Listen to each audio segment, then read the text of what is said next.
This year, it's been iPhone 4S or 5, depending on which one you have, versus the first Android phone that people can actually remember the name of, which is the Galaxy S3.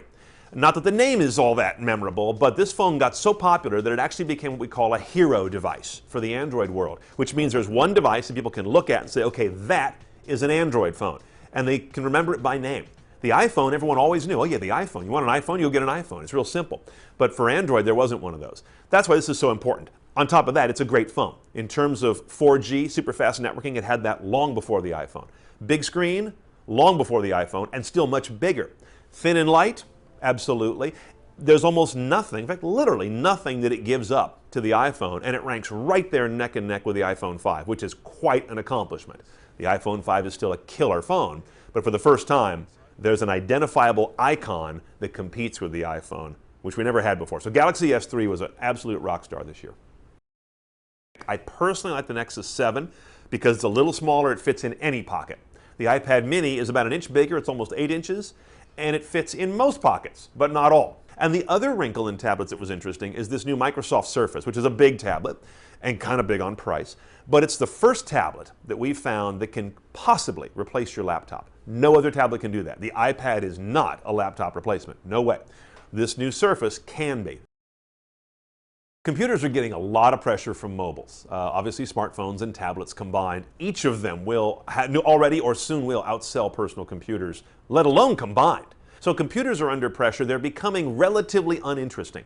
The only part of the action on computers anyone cares about now are thin and light laptops. The rock star there is the MacBook Air. Even though it's running the Mac OS, Apple's had a lot of success becoming a major player in computers where they used to be kind of the niche player. But the big story here is that computers are not high on the list of most buyers anymore.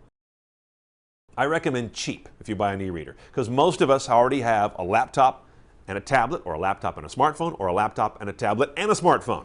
And all of those do e-reading. You can read your e-books, your Kindle books, your Barnes & Noble books, your Google books on any device. They've all got software to do that. So in my mind, I would say go cheap on the reader. Get one of these roughly $69, $70 Kindles or Barnes & Noble Nooks, the very basic model. They have great battery life. You can read them in the daylight, take them to the beach. It's almost like it's a disposable product to me. Useful, but disposable.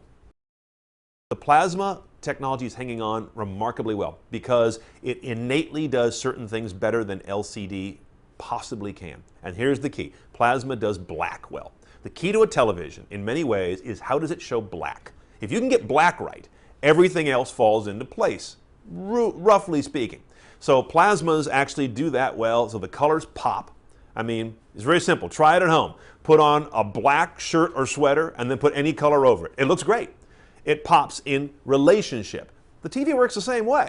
So to get that right, plasmas still have a huge edge. They also have what's called a very high refresh rate. That means they refresh the screen much faster than your eye can ever see, much faster than most of the LCD televisions. The hype and the new tech and the super thinness of LED LCD is selling a lot of televisions.